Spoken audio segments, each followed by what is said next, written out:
Well आप लोग बहुत ज्यादा टिप्स मांगते हैं कि स्टॉक मार्केट की सर कोई टिप दे दीजिए जिससे हमें बहुत ज्यादा पैसा आ जाए। वेल आपको एक्चुअल में आज मैं 3 टिप्स देने वाला हूं जिससे आपको शॉर्ट पैसा आएगा स्टॉक मार्केट से, आप बहुत ज्यादा पैसा कमा सकते हो। बट ये जो टिप्स हैं जितनी आसान लग रही हैं उन्हें फॉलो करना उतना ही मुश्किल है। तो अगर आप मुश्किल काम के लिए रेडी हो, you can make money. So let's start with the very first tip. देखिए स्टॉक मार्केट में आप 2 चीजें करते हैं, हमने लास्ट वीडियो में भी डिस्कस किया था। इधर यू ट्रेड, आप ट्रेडिंग करते हैं, और आप इन्वेस्ट करते हैं। बट मैं हमेशा आपको एक ही बात बोलूंगा कि अगर आपको एक्चुअल में अमीर बनना है तो आपको इन्वेस्टमेंट्स करनी चाहिए। अब ये तो समझ आ गया इन्वेस्टमेंट्स करनी चाहिए, बट अब बात आती है जब आप इन्वेस्टमेंट की बात करते हैं, 2 चीजें मैटर करती हैं इन्वेस्टमेंट के ऊपर कि आपको सबसे पहले ये देखना है कि आप कितना पैसा लगाने वाले हैं। जितना ज्यादा पैसा इन्वेस्ट करेंगे उतना ज्यादा आपको आरओआई आएगा। अब उसके साथ साथ आपको ये भी देखना है कि रेट ऑफ इंटरेस्ट क्या है। आरओआई से रेट ऑफ इंटरेस्ट भी आ जाता है और रिटर्न ऑन इन्वेस्टमेंट्स भी हो जाता है। तो आरओआई अगर मान लीजिए आपका 12% है तो यहां पे कहते हैं स्टॉक मार्केट के अंदर 12% बहुत अच्छा है। अगर 8% है तो आप इन्फ्लेशन के बस जस्ट ऊपर चल रहे हो, और अगर आपका 15 से 20% के आसपास आ रहा है तो आप बहुत कमाल कर रहे हो, आप बहुत तेजी से करोड़पति बन सकते हो।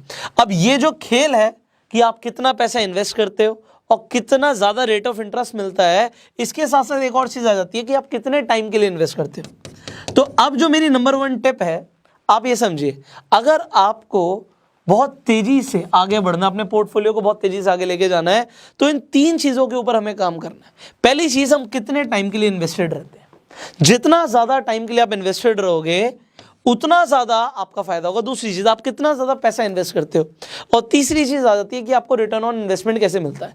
अब लोग हमेशा किस तरफ भागते हैं, आरओआई बढ़ाने के चक्कर में, कि हमें रिटर्न ऑन इन्वेस्टमेंट बहुत ज्यादा मिल जाए, हमें 30% रिटर्न ऑन इन्वेस्टमेंट मिल जाए। ओहो। और अगर आपको ये समझना है कि ये रिटर्न ऑन इन्वेस्टमेंट्स कैसे काम करता है, मैं आई बटन पे वीडियो दे दूंगा, इसे आप देख लीजिएगा, आपको समझ आएगा कि 1% के रिटर्न ऑन इन्वेस्टमेंट से आपका जो ओवरऑल पैसा है वो किस तरीके से मल्टीप्लाई करता है। तो 1% का रेट ऑफ इंटरेस्ट बहुत मैटर करता है। बट लोग यहां पर देखते हैं, इसीलिए वो क्या करते हैं, जो रिस्की स्टॉक्स होते हैं, जो पेनी स्टॉक्स होते हैं, जो स्मॉल कैप कंपनीज होती हैं, उनमें पैसा लगाते हैं और वो सोचते हैं हमें बहुत तेजी से मुनाफा होगा, हमारा पैसा बहुत तेजी से डबल हो जाएगा, और यहीं पे आके वो अपने पैसे को गवा देते हैं। दूसरी चीज, लोग इस तरफ ध्यान नहीं देते कि अगर वो सेफ जगह पे पैसा लगाएं और अपने पैसे को ही बढ़ाते रहें, वो ज्यादा सेविंग्स करें, तो वो ज्यादा अमीर बन सकते हैं और ज्यादा टाइम के लिए। तो इंस्टेड ऑफ लुकिंग एट कि हमें रेट ऑफ इंटरेस्ट क्या मिलेगा, हमें कितना ज्यादा ग्रोथ मिलने वाली है, उससे ज्यादा ये देखें कि आप कितना पैसा लगाने वाले हो, कितने टाइम के लिए इन्वेस्टेड रहने वाले हो। So this is very crucial factor. But अब होता क्या है, जब भी हम कुछ कमाते हैं हम उसमें से सेव जरूर करते हैं। हम इंडियंस में सेविंग की आदत बहुत अच्छी है। तो अगर कोई इंसान मान लीजिए 30,000 रुपए कमाता है और उसके खर्चे 20,000 रुपए हैं, तो वो 10,000 रुपए को सेव कर लेता है। बट आपको यह समझना है कि सेविंग का इकलौता पर्पस होना चाहिए इन्वेस्ट करना। आप सेव करते हो इन्वेस्टमेंट करने के लिए, और अगर आप ऐसा नहीं करते, आप सेव सिर्फ बैंक में पड़े रहने के लिए पैसा रखते हो कि इमरजेंसी के लिए यूज हो जाएगा, या ये सेविंग आपकी बहुत कम है, तो फिर आप बिल्कुल पॉवर्टी लाइन के पास ही हो। क्योंकि अगर आप इस सेविंग को इन्वेस्ट नहीं करोगे तो आप कभी अमीर नहीं बनेंगे। आपको कुछ ऐसा तरीका ढूंढना पड़ेगा कि अगर आप सो भी रहे हैं तब भी आप पैसा कमा रहे हो, ऐसा वॉरेन बफे बोलते हैं। अदरवाइज आप पूरी जिंदगी काम करते रहोगे। और जो लोग रात में सोते सोते पैसा कमाने का तरीका नहीं ढूंढते, वो जिंदगी भर काम करते हैं। तो आपको ये समझना है, जो आपकी सेविंग्स है उसके ऊपर आप ये समझिए, जो भी मैं सेव कर रहा हूं, सेविंग का पर्पस है इन्वेस्ट करना, कि उसके ऊपर मुझे कुछ ना कुछ इंटरेस्ट मिले। अगर पैसा बढ़ रहा है दैट इज गुड। तो आपको ये समझ आ गया कि सेविंग हमें रेगुलरली करनी है और उन्हें हमें इन्वेस्ट करना है। बट कब करना है? When you are actually required to invest. इसका मतलब ये नहीं है कि आज मेरी सैलरी आई है, मैं 20,000 रुपये रख लेता हूं खर्चे के लिए और 10,000 रुपये आज ही इन्वेस्ट कर देता हूं।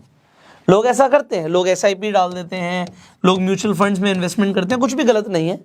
But what is better, what is better जो आपको ज्यादा अच्छे रिटर्न दे सकता है? Let me tell you. देखिए, अगर आप ऐसा देखते हैं कि कुछ स्टॉक्स बहुत अच्छे हैं, आप अपनी एक लिस्ट बनाइए स्टॉक्स की जिन्हें आप पसंद करते हैं। मैंने लास्ट वीडियो में बताया था कि आपको हमेशा स्टॉक्स की जगह बिजनेस में इन्वेस्ट करना चाहिए। बिजनेस देखो कौन सी कंपनी अच्छा बिजनेस कर रही है, अपने घर में प्रोडक्ट्स देखते हो आप, जो प्रोडक्ट्स आपको अच्छे लगते हैं आप बिजनेस चूज कर लो। मान लेते हैं आप पिडलाइट को देखते हो। अब पिडलाइट वो कंपनी है जो फेविकॉल बनाती है, फेविक्विक बनाती है, आपको जो बहुत सारे प्रोडक्ट्स हैं जो आपके फेविकॉल के आते हैं, फर्नीचर्स में यूज होते हैं, पिडलाइट के सब आपने यूज किया होगा, एमसीएल यूज करी होगी। तो पिडलाइट बहुत बड़ी कंपनी, आप पिडलाइट को चूज करके रखते हो। इसी तरीके से आप आईटीसी को चूज कर लेते हो, आप ब्रिटानिया को चूज कर लेते हो, आप नेस्ले को चूज कर लेते हो, आप एमआरएफ को चूज कर लेते हो। आपके कुछ बड़े बड़े अच्छे शेयर्स आपकी लिस्ट में। मतलब ये नहीं है जब पैसा आए तब डाल दो, बहुत सारे लोग ये बोलते हैं जब पैसा आए तब डाल दो। That is actually not a right advice. अब वो क्या करना चाहिए, आपको इन स्टॉक्स पे एक्चुअल में अलर्ट लगा के रखना चाहिए उस प्राइस का जिस प्राइस पे आप खरीदने के लिए रेडी हो।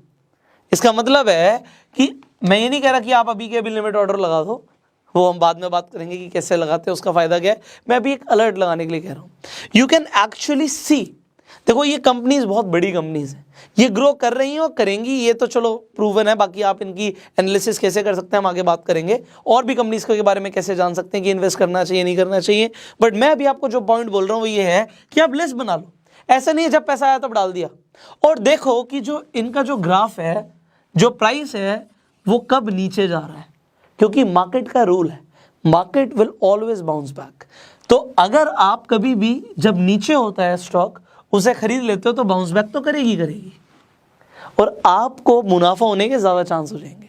बट सपोज कीजिए यहाँ पे इस टाइम पे आपकी सैलरी क्रेडिट हुई थी और आपने अभी के अभी इन्वेस्टमेंट कर दी, so you lose your money. इसका मतलब यह है कि थोड़ा सा पेशेंस रखना जरूरी है पैसा लगाने से भी पहले। आप चाहे 100 रुपए लगा रहे हो, ये नहीं कि मैंने तो बस 500 रुपए तो लगाया था या 10,000 रुपए तो लगाया था, मुझे कोई फर्क नहीं पड़ता, भाई उसे भी क्यों लूज करना है। टाइम लो, पेशेंस लो, ये मत देखो बढ़ रहा अभी लगा दूं। तो जब बढ़ रहा होता है तो there is again a rule कि मार्केट विल ऑलवेज क्रैश। तो रूल नंबर 1 जो मेरा है वो ये है, वॉरेन बफे के भी अपने रूल्स हैं बट यहाँ पे मेरा रूल है कि मार्केट्स विल ऑलवेज क्रैश, हमेशा क्रैश तो आएगा ही आएगा। और मेरा दूसरा रूल है market will always bounce back. तो ये अब नीचे जा रहा है तब आपके पास पैसा होना चाहिए। तो जो पैसा आप सेव कर रहे हो, मैंने बोला सेविंग का इकलौता पर्पस है कि हम उसे इन्वेस्ट करें। और इन्वेस्ट भी कैसे, अगर आप ये सोच रहे हो, मान लो आपके पास 10,000 रुपए हैं और जो आपका फेवरेट स्टॉक है, मान लीजिए आपका पिडलाइट फेवरेट स्टॉक है और आपने देखा अरे यार ये तो थोड़ा सा टूट गया, मान लेते हैं 10% या 15% टूट गया, मैं इसे अभी के अभी खरीद लूंगा। Well wait a while. अगर आपके पास 10,000 रुपए हैं और आपका ये लिस्ट में से एक फेवरेट स्टॉक है तो मैं कहूंगा आप 3 या 4,000 रुपए लगाओ, थोड़ा सा और पेशेंस रखो। हो सकता है जहां पे आप इन्वेस्ट कर रहे हो उसके बाद भी और टूट जाए, तो फिर क्या करना है, फिर री इन्वेस्ट करना है। यहां पे भी पैसा लगाया, यहां पे भी पैसा लगाएंगे और इसके बाद हो सकता है थोड़ा सा और टूट जाए, अरे वाह और पैसा लगा देंगे, क्योंकि उसके बाद हमें वेट एंड वॉच करना। हो सकता है उसके बाद भी हम थोड़ा सा लॉस में जा रहे हो, बट वहां पे लॉस बियर करना पड़ेगा, क्योंकि हमें बाय एंड सेल नहीं करना, हमें बाय एंड होल्ड करना है। And you will see the magic is market will always bounce back, ये रूल है। So if you will invest like this you are going to make money for sure. आप 100% पैसा कमाएंगे, आपको किसी की कोई टिप की जरूरत ही नहीं है। आप बड़ी कंपनी में पैसा लगा रहे हो, अगर उसका आज मार्केट प्राइस डाउन जा रहा है, और यहां पे मैं लिस्ट क्यों बोल रहा हूं, हो सकता है कोई एक कंपनी जिस पर बहुत ज्यादा भरोसा कर रहे हो सकता है उसके साथ कुछ हादसा हो जाए, जैसे कि येस बैंक के साथ हुआ। हादसा मतलब स्टॉक इतना गिर गया कि वो जमीन पर आ गया, उससे नीचे घुस गया वो तो।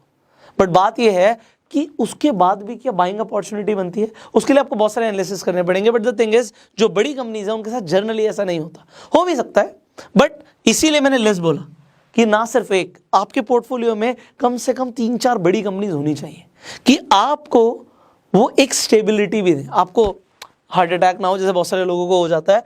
तो यहाँ पे हो सकता है आपको यहाँ पे एक फंडामेंटल रूल समझ आ गया। एंड थर्ड जो सबसे इंपॉर्टेंट है, जो आपको हर एक्सपर्ट बोलेगा अगर वो एक्सपर्ट है तो, कि भैया हम जब भी इन्वेस्ट कर रहे हैं हम लॉन्ग टर्म के लिए कर रहे हैं। लोग क्या करते हैं, मान लेते हैं आपने किसी स्टॉक में इन्वेस्ट किया और स्टॉक में इन्वेस्ट करने के बाद जैसे उसमें आपको दिखा 10% का मुनाफा हो गया, 20% का मुनाफा हो गया, 30% का मुनाफा हो गया, हम तुरंत सेल कर देते हैं। इससे आप कभी अमीर नहीं बनोगे। इससे आप अमीर क्यों नहीं बनते, मैं आपको एग्जांपल देता हूं। हम विप्रो की बात करते हैं।